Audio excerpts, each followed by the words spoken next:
3 साल पहले मेरी अपनी बहन ने मुझे व्यक्तिगत रूप से सुधार केंद्र भेज दिया था। उस झूठे लड़के ने कहा था कि मेरी वजह से कंपनी को 100 करोड़ का नुकसान हुआ है। मेरी बड़ी बहन ने बिना एक शब्द कहे मुझे सुधार केंद्र में फेंक दिया ताकि मैं तमीज सीख सकूं। मेरे जैविक माता पिता ने उदासीनता से देखा, मानो मैं उनके लिए एक कलंक हूं। 3 साल बाद मैंने तमीज सीखकर वापसी की है, लेकिन अब उन्हें पछतावा हो रहा है। 3 साल बाद मैं फिर से झू परिवार के विला के बड़े दरवाजे के सामने खड़ा हूं।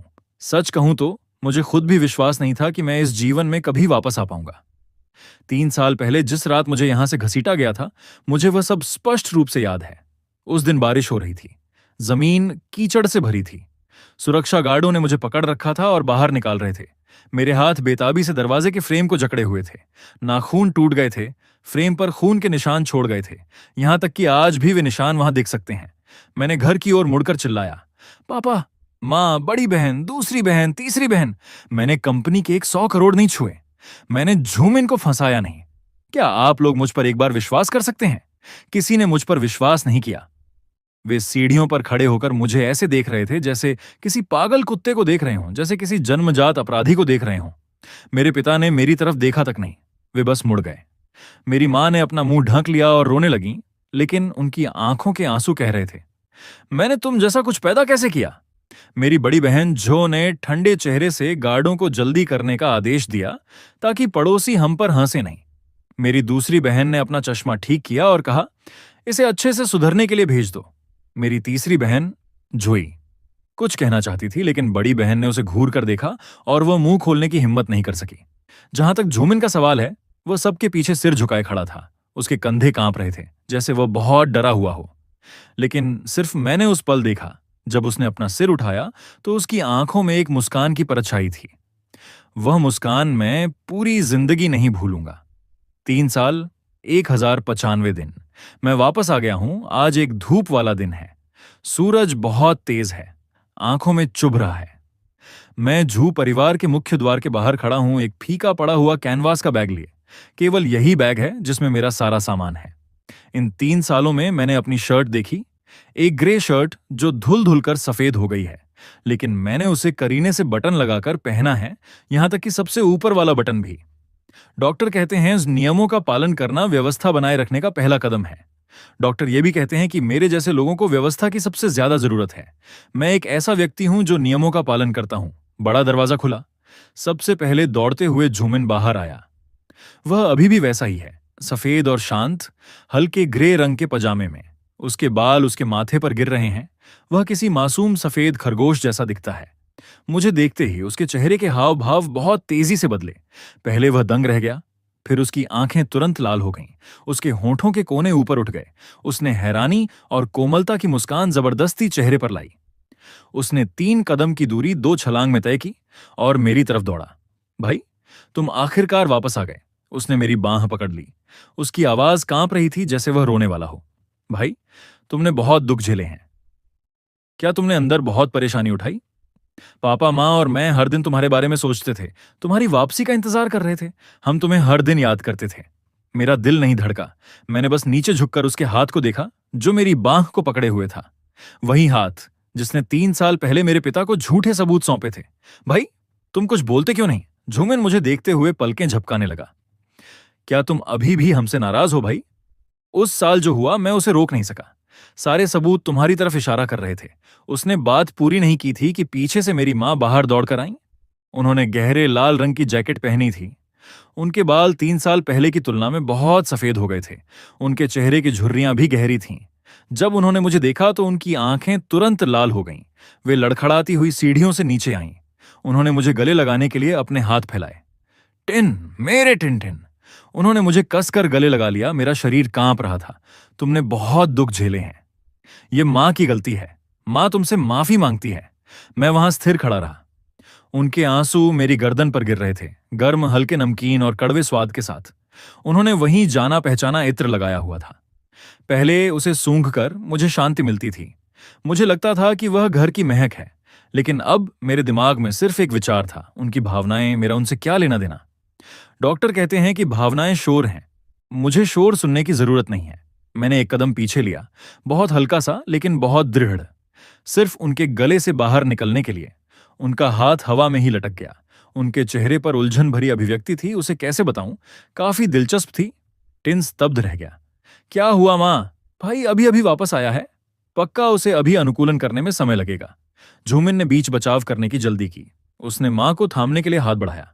माँ उदास मत हो। तीसरी बहन झुई भी दरवाजे से दौड़कर बाहर आई। उसने हाथी दांत के रंग का लंबा गाउन पहना था। खुले बालों और लाल आंखों के साथ उसने कहा, टिन। वो मेरा हाथ पकड़ने के लिए दौड़ी, लेकिन मैंने उसे बचाने के लिए अपना रुख बदल लिया। उसका हाथ हवा में लटक गया। उसने बड़ी मुश्किल से मुस्कुराते हुए कहा, टिन, तुम कितने दुबले हो गए हो। क्या तुमने अंदर ठीक से खाना नहीं खाया? तीसरी बहन रसोई से तुम्हारे लिए कुछ अच्छा तैयार करवाएगी। मैंने उनके चेहरों की ओर देखा। सच कहूं तो मैं उनकी आंखों में आंसू और चिंता देख सकता था, लेकिन मुझे अपने दिल में कुछ महसूस नहीं हो रहा था। ऐसा था जैसे वह जगह जहां दिल होता है खाली हो, कुछ ना हो, जैसे सूखा कुआं। आप पत्थर डालो तो कोई गूंज सुनाई नहीं देती। डॉक्टर सही थे, प्रशिक्षण से भावनाओं को खत्म किया जा सकता है। सीढ़ियों से ऊंची एड़ी के जूतों की आवाज आई। बड़ी बहन झू जिन नीचे आई। वह बिल्कुल वैसी ही लग रही थी। उसने गहरे रंग का सूट पहना था। बाल बेदाग तरीके से बंधे थे। चेहरे पर कोई भाव नहीं था। उसकी नजरें इतनी ठंडी थीं कि किसी को भी जमा सकती थीं। वह झू परिवार की असली ताकत थी और वही थी जिसने मुझे व्यक्तिगत रूप से सुधार केंद्र भेजा था। वह सीढ़ी पर खड़ी होकर मुझे ऊपर से उसी मूल्यांकन और आलोचना भरी नजर से देख रही थी। तुम वापस आ गए हो? उसने इतनी ही ठंडी आवाज में कहा। 3 साल में तुमने वहां तमीज सीखी। जैसे ही उसने यह कहा, हॉल में हवा जम गई। मेरी मां रोना भूल गई। तीसरी बहन चुप हो गई। यहां तक कि झू भी एक तरफ खड़ा रहा। उसकी आंखें इधर उधर घूम रही थीं, तमाशा देखने का इंतजार कर रही थीं। सब मुझे देख रहे थे। अगर यह 3 साल पहले की बात होती, उन शब्दों को सुनकर मैं निस्संदेह कायर बन जाता। मैंने अपना सिर झुका लिया होता, लाल आंखों से फुसफुसाता, बड़ी बहन, मुझे पता है मैंने गलती की। मैं समझाने की कोशिश करता कि मैं वहां कितना आज्ञाकारी था और उनसे भीख मांगता कि वे मुझे उस नजर से न देखें।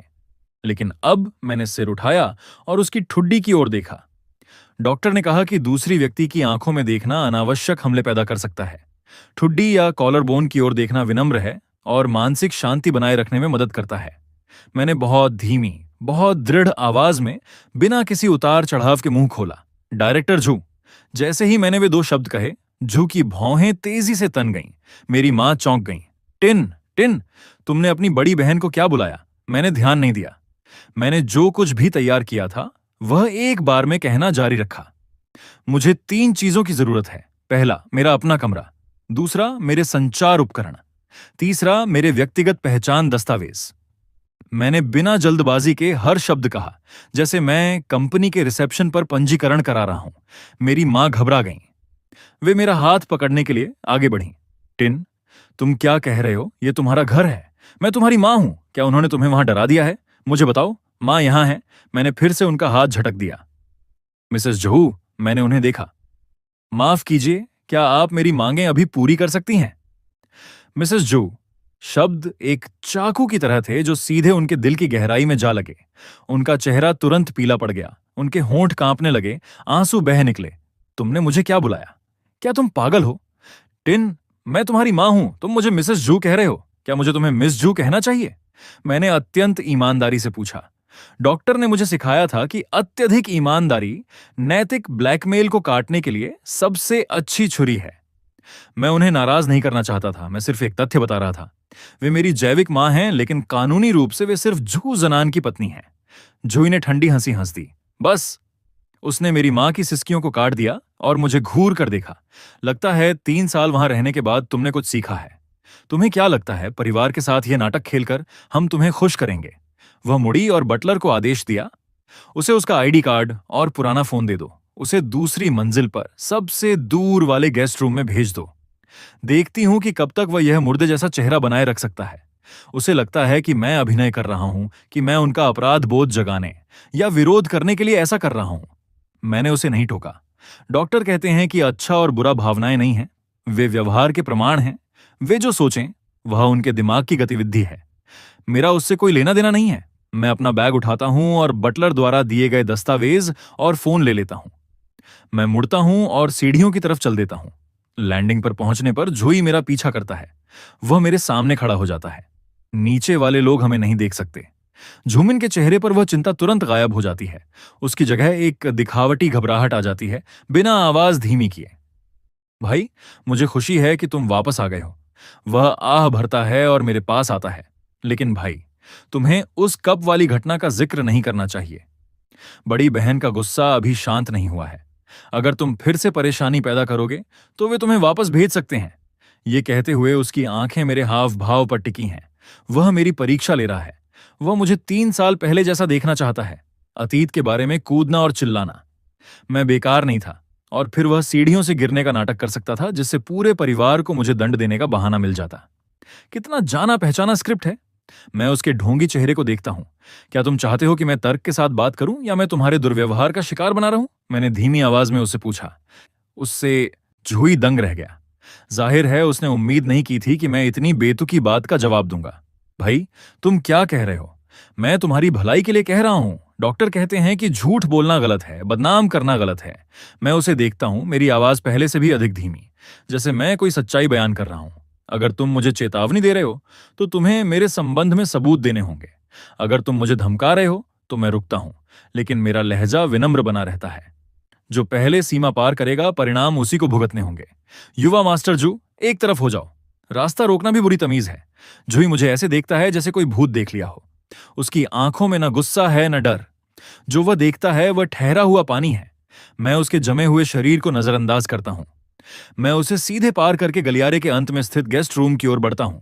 जिस क्षण मैं दरवाजा बंद करता हूं, मैं जो परिवार से संबंधित हर चीज को दरवाजे के बाहर ही छोड़ देता हूं। कमरा बड़ा नहीं है, लेकिन काफी साफ है। चादरें नई हैं और मेज पर मनी प्लांट का एक गमला है। मैं खिड़की के पास खड़ा होकर नीचे बगीचे में करीने से छंटाई की गई झाड़ियों को देख रहा हूं। 3 साल बीत चुके हैं। ये घर बिल्कुल नहीं बदला है, लेकिन मैं 3 साल पहले वाला जूटिन नहीं रहा। मैंने वह पुराना फोन निकाला जिसे मैंने 3 साल से चार्ज नहीं किया था और उसे केबल से जोड़ दिया। जब स्क्रीन चालू हुई तो मैंने अनपढ़े संदेशों की अंतहीन सूची देखी, सभी 3 साल पुराने। मैंने उन्हें नहीं खोला, बल्कि सीधे नोट एप्लीकेशन में गया और एक पंक्ति टाइप की। अवलोकन का पहला दिन। शारीरिक सीमाएं स्थापित करें। डॉक्टर सही थे, लिखना स्पष्ट रहने का सबसे अच्छा तरीका है। मैं बिस्तर के किनारे बैठ गया और खिड़की के दूसरी ओर धीरे धीरे अंधेरे होते आसमान को देखने लगा। जूही का चेहरा मेरे सामने फिर से उभरा। वही नकली मुस्कान, वही दिखावटी चिंता। 3 साल पहले मैं उसी मुखौटे के साथ उसके जाल में फंस गया था। मैं उसे छोटा भाई मानता था। मैं उसे सब बताता था, उसकी हर बात पर यकीन करता था। परिणाम यह हुआ कि उसने बेरहमी से मुझे धोखा दिया, मुझे पूरी तरह बेच दिया। मैं उससे नफरत नहीं करता। सच में, मैं उससे नफरत नहीं करता।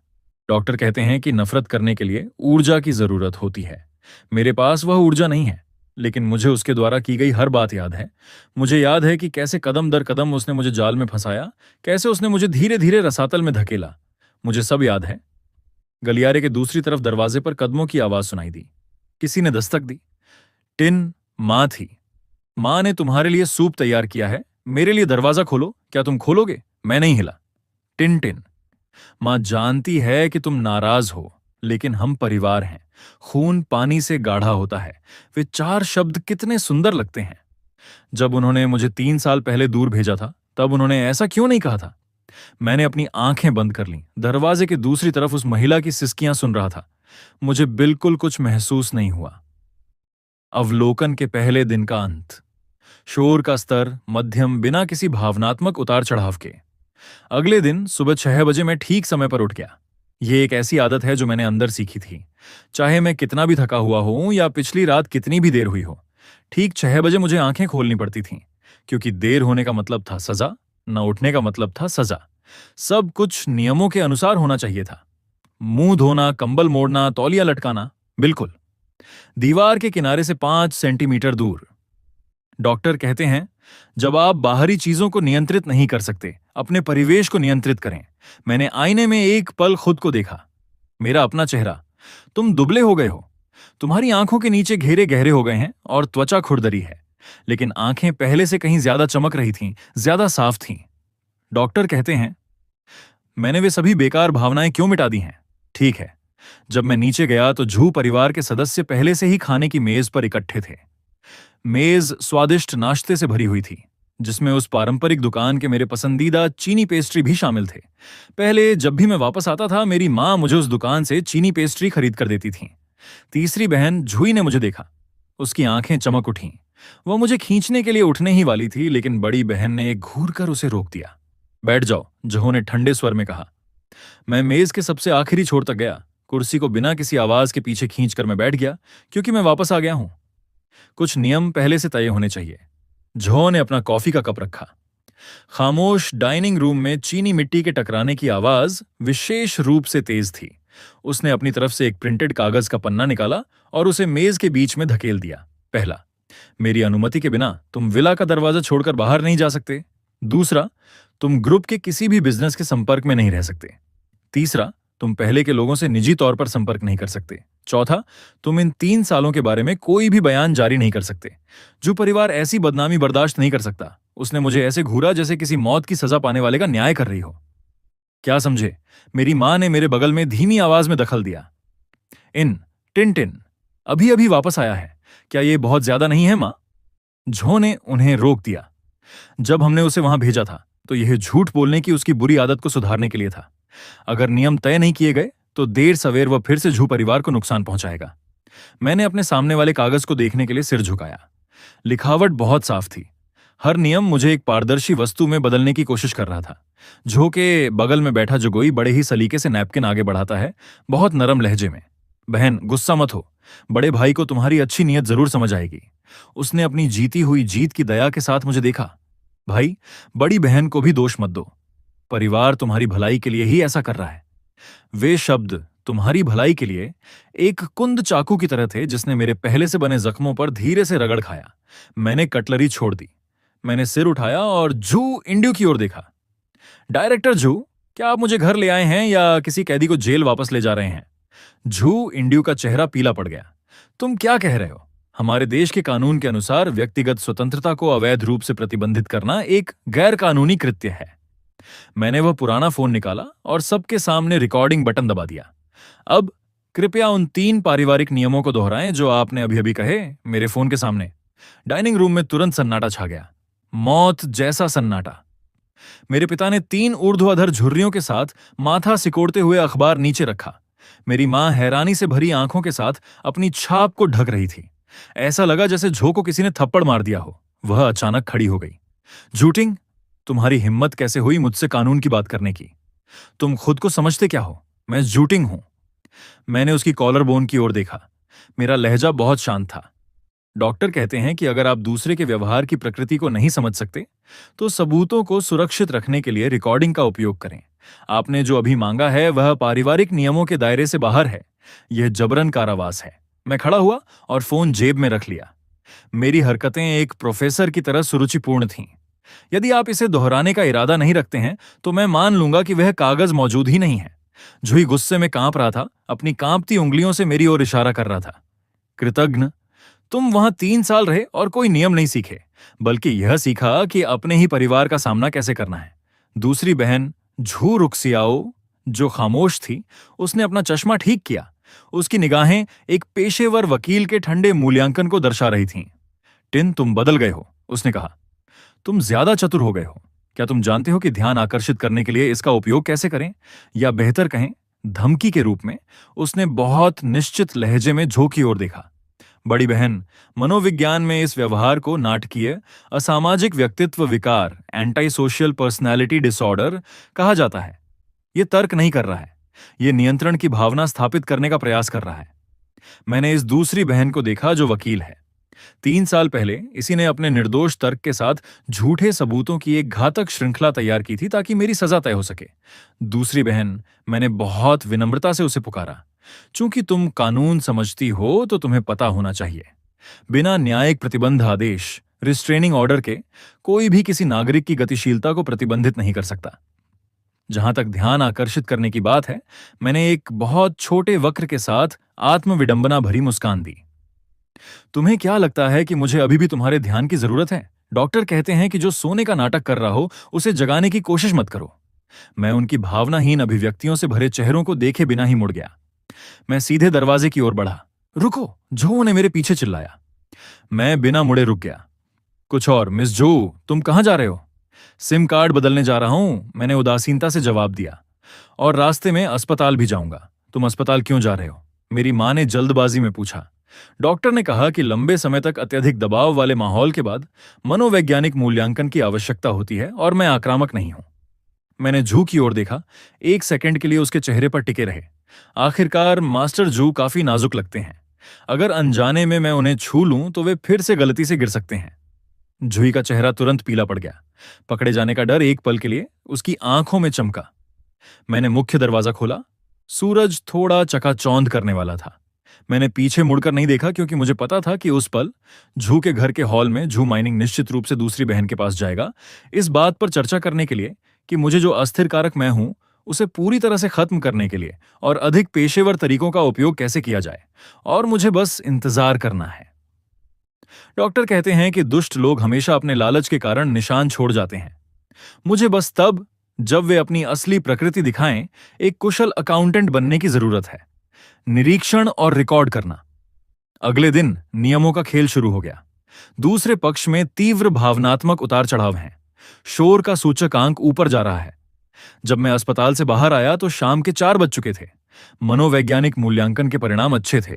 डॉक्टर ने कहा कि मेरे सभी संकेतक स्थिर हैं, न कोई आक्रामकता और न ही आत्मविनाशकारी प्रवृत्तियां। केवल भावनात्मक अनुनाद के आइटम में जो परिवार के सभी रिश्तेदार और कुछ व्यावसायिक मित्र वहां मौजूद थे। वे एक घेरे में बैठे थे, चाय पी रहे थे, स्नैक्स खा रहे थे और उत्साह से बातें कर रहे थे। मुझे अंदर आते देख कमरे में अचानक सन्नाटा छा गया। सभी ने मुझे घूर कर देखा। उन नजरों को कैसे बयां करूं, जैसे वे चिड़ियाघर में किसी बंदर को देख रहे हों, उत्सुकता के साथ, तिरस्कार के साथ और थोड़ी सी सनक के साथ। ये वही है जो 3 साल बंद रहा। एक दूसरी मौसी ने अपने बगल वाले व्यक्ति से फुसफुसाते हुए कहा, धीमी आवाज में बोलो, कहते हैं कि उन जगहों से बाहर निकलने वाले लोग मानसिक रूप से ठीक नहीं होते। अच्छा हुआ कि झूमिन समझदार है। देखो, वह कंपनी को कितनी अच्छी तरह संभालता है। जैविक बच्चे घर में पले बड़े बच्चों की बराबरी नहीं कर सकते। ये शब्द मेरे कानों तक बिना एक भी अक्षर खोए पहुंच गए। मैं रुका नहीं। मैं सीधे पानी के डिस्पेंसर के पास गया।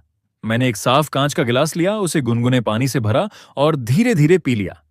डॉक्टर कहते हैं कि दूसरों की राय व्यक्तिपरक अनुमान है, न कि आपकी वास्तविकता।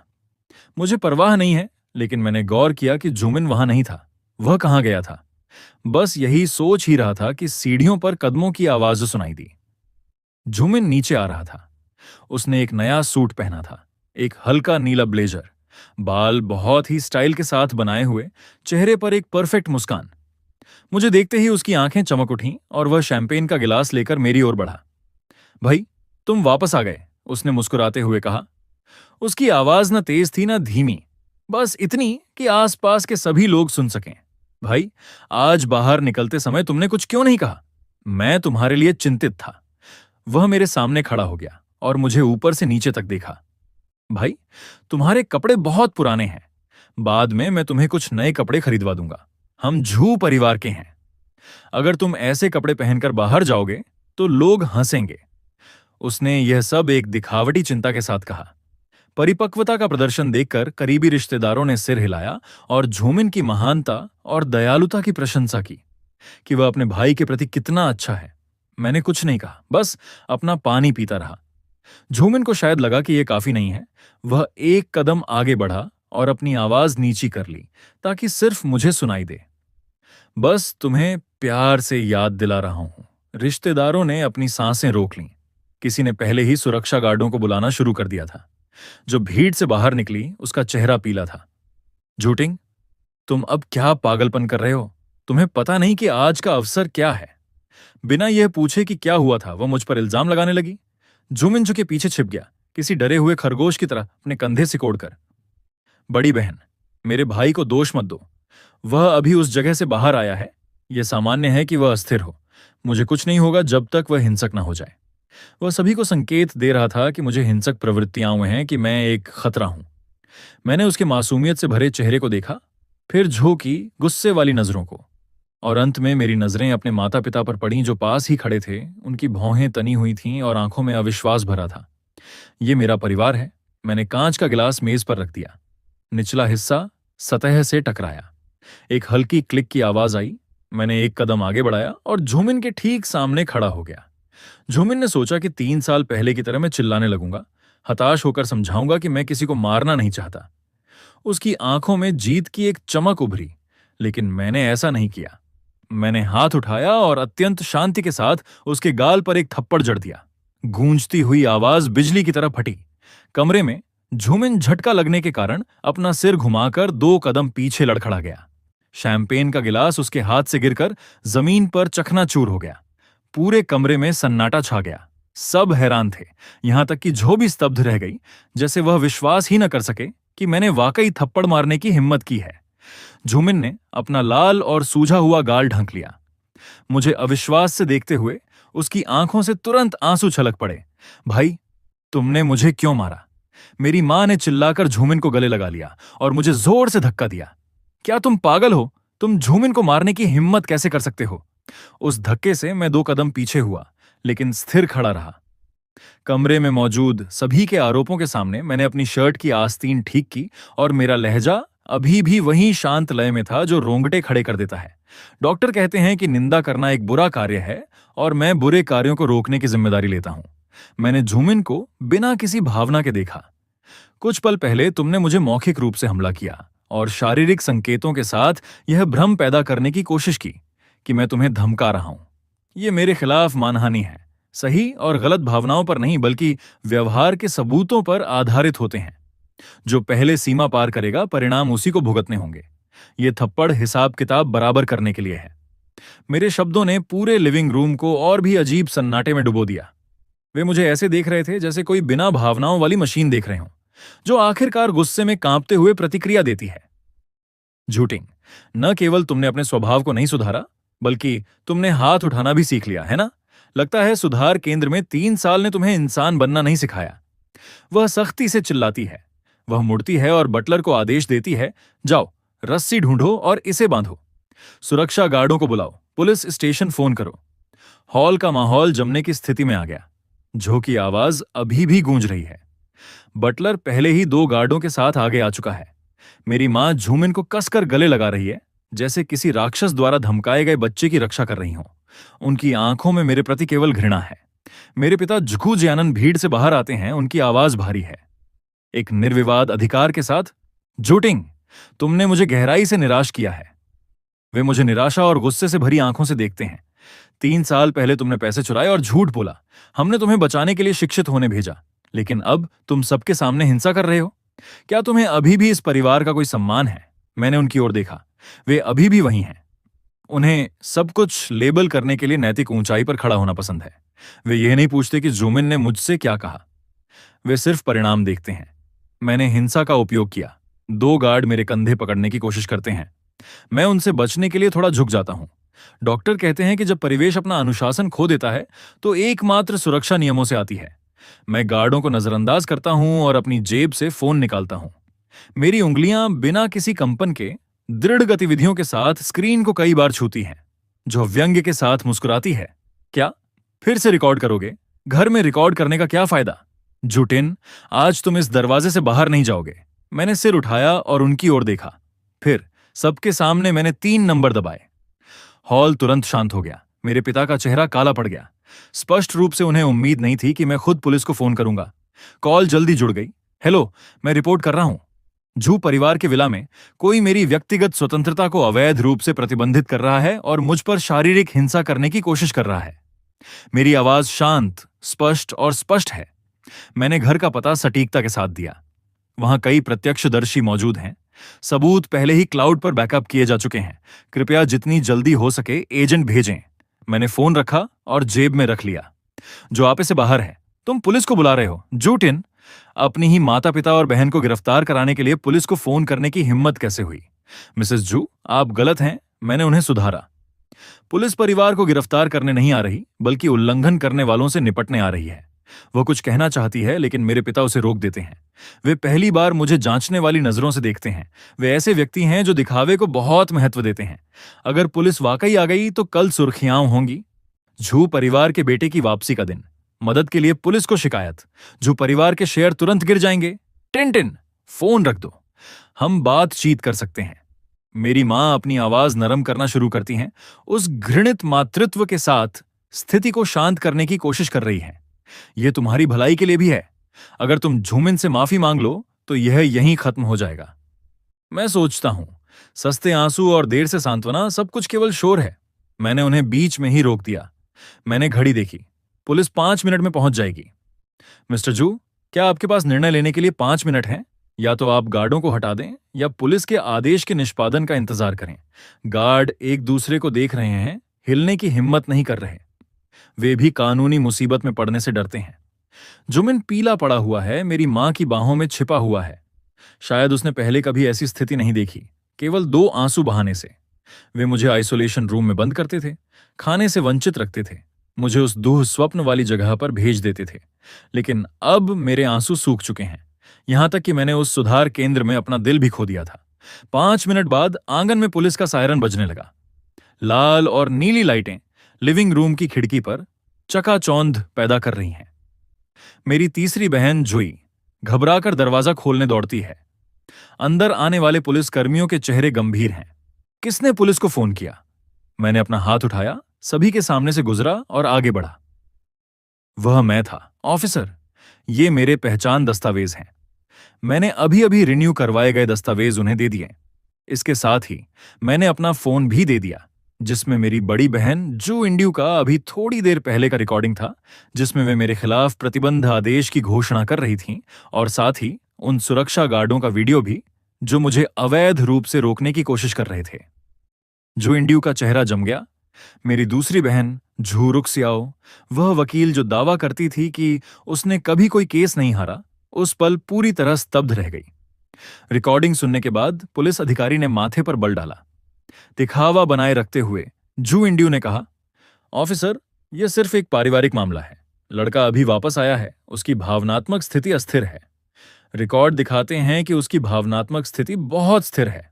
पुलिस अधिकारी ने अपनी डायरी बंद की। अनौपचारिक तरीके से कार्य करने के बजाय आप लोगों ने ही शिकायतकर्ता को परेशान किया है और रोका है। मिस्टर जू, अगर आप पुलिस स्टेशन जाकर बयान नहीं देना चाहते हैं तो तुरंत सुरक्षा गार्डों को यहां से हटा दें और सुनिश्चित करें कि वे भविष्य में मिस्टर जू टिन के वैध अधिकारों को फिर से प्रतिबंधित न करें। पुलिस अधिकारी मेरी तरफ मुड़े। मिस्टर जू टिन, अगर आपको व्यक्तिगत सुरक्षा आदेश के लिए आवेदन करने या इस मामले को आगे बढ़ाने की आवश्यकता है तो हम आपको सहायता प्रदान कर सकते हैं। मैंने उस पूरे परिवार को देखा। मेरे पिता का पीला चेहरा, जू इंड्यू का गुस्सा, मेरी मां की उलझन, झूमिन की घबराहट और मेरी दूसरी और तीसरी बहन के चेहरों पर जटिल भाव। इसकी आवश्यकता नहीं है, ऑफिसर, मैंने एक विनम्र झुककर प्रणाम करते हुए कहा। जब तक वे समझ लें कि अब मैं पारिवारिक नियमों के अधीन नहीं हूं, केवल कानून द्वारा संरक्षित हूं। पुलिस के जाने के बाद लिविंग रूम में पूर्ण सन्नाटा छा गया। रिश्तेदार बहाने बनाकर पहले ही जा चुके थे। सिर्फ झू परिवार के लोग बचे थे। मेरे पिता परछाई में खड़े होकर मुझे घूर रहे थे, मानो अपनी नजरों से मेरे आर पार देखना चाहते हों। वहां अंदर तुमने क्या सीखा? उन्होंने ठंडी आवाज में पूछा। मैंने सीढ़ियों पर रुककर अपना हाथ ठंडी रेलिंग पर रखा। मैंने जानवरों के साथ व्यवहार करना सीखा। मैंने मुड़ते हुए और उन्हें ऊपर से देखते हुए कहा, डॉक्टर ने कहा था, जब किसी व्यक्ति से उसका सारा सम्मान छीन लिया जाता है तो या तो वह कीचड़ में मर जाता है या फिर वह सिस्टम के खिलाफ सिस्टम का उपयोग करना सीख जाता है। मिस्टर जू, मिसेस जू, जू इंड्यू। मैंने एक एक करके उनका नाम लिया। मेरी आवाज में कोई भावना नहीं थी। मेरी दुनिया में आपका स्वागत है। इतना कहकर मैं गेस्ट रूम में वापस चला गया और दरवाजा मजबूती से बंद कर दिया। अवलोकन डायरी, दिन 4। बाहरी सिस्टम का हस्तक्षेप सफल रहा। शोर को जबरन काट दिया गया है। जू परिवार को डर महसूस होने लगा है। डॉक्टर कहते हैं कि डर ही एकमात्र दवा है जो उन्हें होश में लाएगी। मैं बिस्तर के किनारे बैठ गया, खिड़की के बाहर रात के अंधेरे को देखने लगा। नीचे अब शांति थी।